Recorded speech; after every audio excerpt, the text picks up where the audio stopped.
The opening sequence of this thread is really engaging through the use of short takes and some close-ups. And this is very interesting because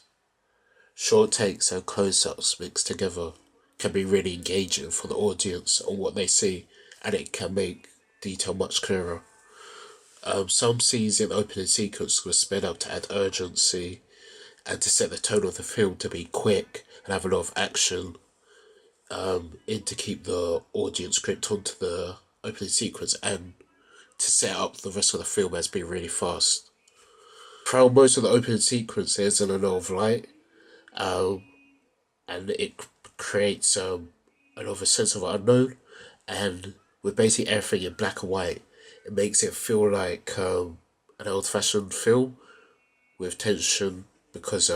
with the props provided, like the pictures and the drawings, it's hard to gauge what it's all about. It doesn't really give a lot away. Even though the opening sequence was mostly dark, from like 1 minute till 1 minute and 30 seconds, there was a lot more brightness, potentially indicating that the audience, indicating to the audience that there's some happiness to the film, and then there's a sense of clarity within the film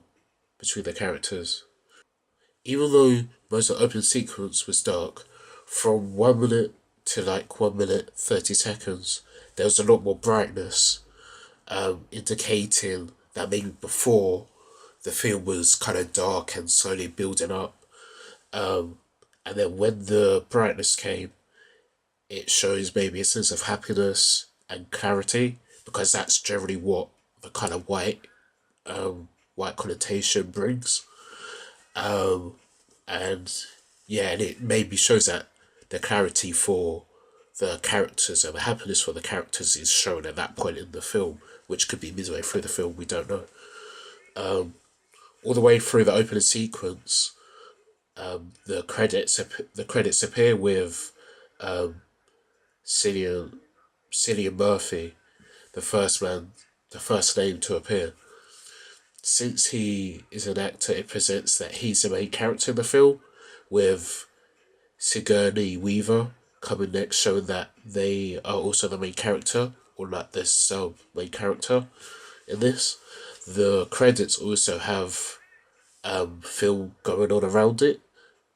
or behind it to make it interesting and not dull, which will be negative towards the audience. The title of the film doesn't appear at first, but around 20 seconds in, we see the appearance of the colour of red lights, and with these red lights appearing at a point, we see the title red lights also appear, which is really effective in the sense of having red lights in the background moving rapidly, with the title of of the whole film then appearing as well, and the audience will then know what the title of the film is, and will be impressed by the use of the red lights and the emergence of the red lights appearing as well. The producer of Red Lights, Rodrigo Cortez, also didn't want to give away anything about the film due to the basis of the shots that were unusual, like the objects. They weren't really detectable, and the props and the visuals that varied and don't have much in common, apart from some involving people like the drawings and the photographs. It doesn't give us any backstory that much apart from seeing the photos or the context, but it makes the film seem interesting already because it could be based on anything at all, but we get to think that there's a lot to uncover in the film about certain characters that could affect the whole story. And by us not knowing a lot about the film, but soon to uncover, it also relates with the title because it says red lights, but we only see red lights appear really when the title appears, when the title appears just after, and the rest of it's just black and white. So it sort of confuses us, but it's really interesting,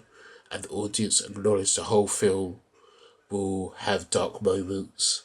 due to maybe death of friends, partners, or family, due to like there being a lot of darkness in the opening sequence, and then turn it to kind of white, maybe celebrating someone's death in a way. We know we know this through like pan shots showing the dominance of the color black in the background, as I was just saying, and the cinematography wasn't as, I guess, in depth due to the visuals being very different in a way than the other opening sequences we've looked over, because it shows a lot of close-ups with not a lot of movement from the camera, but a lot of movement from the visuals that we see. Overall, I think the audience would be really gripped by this through the various props I use, because they don't give a lot away, but what they do show can be confusing. And me personally, I'll be very interested in something if it didn't give a lot away, or if it was trying to confuse me, which I feel this does.